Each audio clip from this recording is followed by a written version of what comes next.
Vishwak Sen Laila movie pre release function లో ఎవరో జనసేన నడిచినప్పుడు చిరంజీవి కూడా జై జనసేన అని చెప్పడం, రూపాంతరం చెందింది ప్రజారాజ్యమే జనసేనగా అని చెప్పడం, ఆ వీడియో మీరు చూసే ఉంటారు.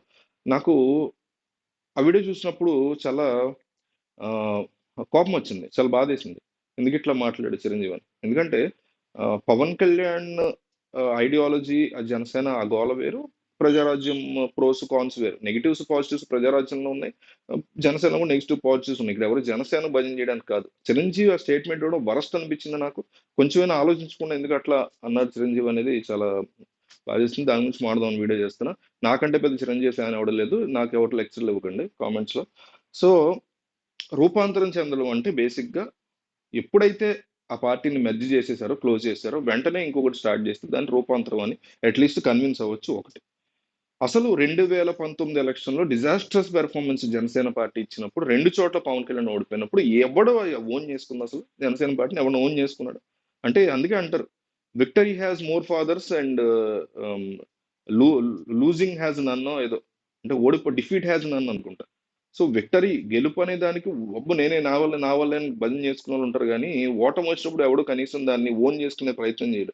అసలు ఈయన వేరే ఆ, పార్టీ గురించి మాట్లాడే బదులు, రూపాంతరం చెందింది అనే బదులు, అసలు ఈయన కాంగ్రెస్ పార్టీని ఎందుకు మెర్జ్ చేశాడు, కాంగ్రెస్ పార్టీలోకి ప్రజారాజ్యాన్ని ఎందుకు మెర్జ్ చేశాడు అనే దానికి ఈ రోజు వరకు, ఈ క్షణం వరకు కూడా చిరంజీవి ఏ ఇంటర్వ్యూలో కానీ ఎక్కడ కానీ అసలు ప్రజలకు సమాధానం చెప్పాల్సిన బాధ్యత ఉన్న వ్యక్తి ఎక్కడ సమాధానం చెప్పలేదు దీనికి సంబంధించి.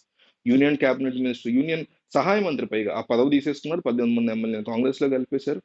అంతే తప్ప ఎక్కడా కూడా దీని గురించి, అంటే ప్రజలు ఒక థర్డ్ బిగ్గెస్ట్ స్ట్రాంగెస్ట్ ఫోర్స్ గా నమ్మారు చిరంజీవిని. ఎక్స్పెరిమెంటల్ పాలిటిక్స్ లో చిరంజీవి వచ్చినప్పుడు, కాంటెంపరీ పాలిటిక్స్ లో ఒక థర్డ్ ప్రత్యామ్నాయంగా వచ్చినప్పుడు సెల్యూట్ కొట్టాను. నేను కూడా పనిచేశాను, ప్రజారాజ్యం పార్టీ పెట్టినప్పుడు పనిచేసినటువంటి వ్యక్తిని నేను. సో నాకు లైవ్ లో చూసినటువంటి, చదువుకుంటాం మేము అప్పుడు, చూసినటువంటి వ్యక్తిని, వెళ్ళి హైదరాబాద్ లో చిరంజీవి వెనకాల తిరిగి, పవన్ కళ్యాణ్ వెనకాల తిరిగి, యువరాజ్యంలో తిరిగినటువంటి వ్యక్తులు మేము చూసాం చాలా క్లియర్ గా. సో ఈ కబుర్లు చెప్పుకోవడానికి బాగుంటాయి. జనం నమ్మారు చిరంజీవి అనేటువంటి వ్యక్తి, నమ్మే ఆ 18 సీట్లు ఇచ్చారు. దాన్ని కాపాడుకుంటూ వచ్చుంటే 2014లో ఒక సూపర్ స్ట్రాంగ్ ఫోర్స్ గా నిలబడేది. కానీ దాన్ని తీసుకెళ్లి కాంగ్రెస్ పార్టీలో మెర్జ్ చేసేసి మనీ తీసుకున్నారా, లేకపోతే ఈయన యూనియన్ సహాయ మంత్రి, పైగా క్యాబినెట్, కనీసం క్యాబినెట్ హోదా కూడా తీసుకోకుండా యూనియన్ సహాయ మంత్రిగా ఉండి, సహాయ మంత్రిగా మంచి పనులు చేశారు. టూరిజం వైపు తీసుకుని దాన్ని మంచి పని చేస్తే దాన్ని డెఫినెట్లీ అప్రిషియేట్ చేస్తాను. సో అది కంటిన్యూ అయ్యి ఉంటే ఆ హ్యూజ్ థర్డ్ ఫోర్స్ ఖచ్చితంగా 2014లో సూపర్ ఫోర్స్ అయ్యి ఉండేది. అలాంటి మానేసి, అంటే త్రీ వే పాలిటిక్స్ ఉండేవి. ఇప్పుడు ఆంధ్రప్రదేశ్లో ఎట్లా అయితే తెలంగాణలో టీఆర్ఎస్, బీజేపీ, కాంగ్రెస్ ఉందో, ఇప్పుడు ఆంధ్రప్రదేశ్లో కూడా వైసీపీ, టీడీపీ, ఈయన పెట్టినటువంటి ప్రజారాజ్యం ఉండేది. ఆ త్రీ వే ఫోర్స్, జనాలకి ఎప్పుడు ఎక్కువ ఆప్షన్స్ ఉండాలి.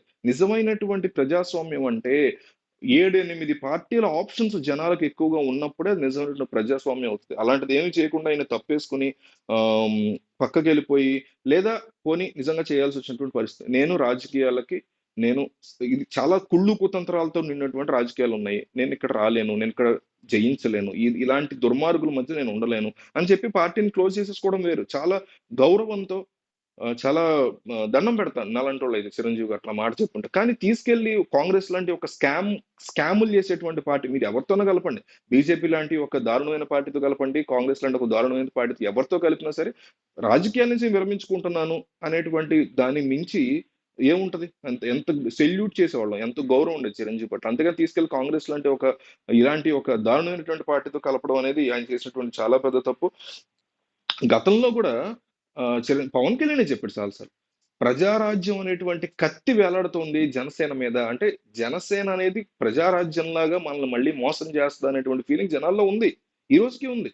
అంటే మొన్న గెలవక ముందు వరకు కూడా ఉంది. పవన్ కళ్యాణ్ గెలిచి ఇంతమంది సీట్లు వచ్చి 21 వచ్చి గవర్నమెంట్ ఫామ్ చేసే ముందు వరకు కూడా, ఓటేసే ముందు వరకు కూడా, మొన్న ఎలక్షన్ 2024 ఎలక్షన్ ముందు వరకు కూడా జనాల్లో ఉంది, ప్రజారాజ్యం చిరంజీవి చేసినట్టే పవన్ కళ్యాణ్ కూడా చేస్తాడు అనేటువంటి ఒక భయం ఖచ్చితంగా ఉంది. బట్ జగన్మోహన్ రెడ్డి ఉన్నటువంటి యాంటీ ఇంక్యుబెన్సీ, ఈ ఒక్కసారి అవకాశం చూద్దాం పవన్ కళ్యాణ్ అనేటువంటి దాంతో ఒక భయంకరమైనటువంటి వేవ్ వచ్చి అది వర్క్ అయింది. అలాంటి ఒక పార్టీని మూసేసి దాన్ని వేరే దాంతో కలిపేసినటువంటి వ్యక్తి వచ్చేది రూపాంతరం చెందిందని ఎట్లా చెప్తారు? అసలు అలాంటి వరస్ట్ స్టేట్మెంట్లు చిరంజీవి లాంటి ఒక తోపు మెంటాలిటీ ఉన్న వ్యక్తి అట్లా చెప్పడం అనేది అసలు ఎక్కడ తీసుకోలేనటువంటి థింగ్. అండ్ మరి ఏమన్నా ఈయన జనసేనలోకి యాక్టివ్ గా రావడానికి ఇస్తున్నటువంటి మాటల, ఎందుకు అట్లాంటి మాట వచ్చింది నోట్లోకి?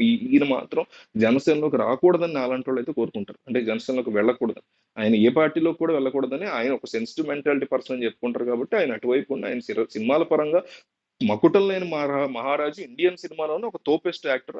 అలాంటోడు అసలు ఎన్ని 200 సంవత్సరాల తర్వాత కూడా అంత గొప్ప నటుడు తెలుగు సినిమాకే కాదు, ప్రపంచ సినిమాకే రాడు. నేను చాలా పెద్ద ఫ్యాన్ చిరంజీవి. కానీ ఇది వేరు. ఈ కథ వేరు. సో ఈయన ఎందుకు మళ్ళీ యాక్టివ్ అవుదాం అనుకుంటున్నారేమో, అలాంటిదైతే ఖచ్చితంగా ఉండకూడదు. ఎందుకంటే ఈయనొస్తే మళ్ళీ ఈయనకొచ్చే ఐడియాలతో మళ్ళీ దీన్ని తీసుకెళ్ళి బీజేపీలోకి మెర్జ్ చేసేలాగా జరగొచ్చని అనిపిస్తుంది.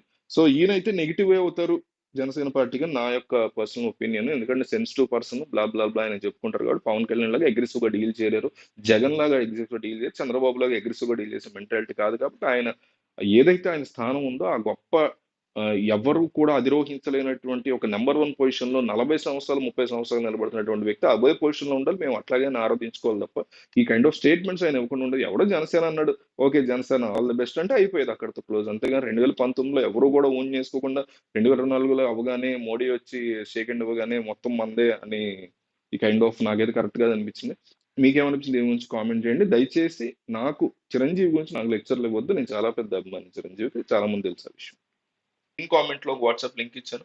ఆ గ్రూప్ లో జాయిన్ అయితే మీకు ఎందుకు ఆ గ్రూప్ యొక్క ఉపయోగం ఏంటనేది పైన అందులో మళ్ళీ పిన్నెడ్ మెసేజ్ ఉంది. ఆ మెసేజ్ లో ఆడియో ఉంది, అది వింటే మీకు అర్థమవుతుంది ఆ గ్రూప్ ఏంటనేది.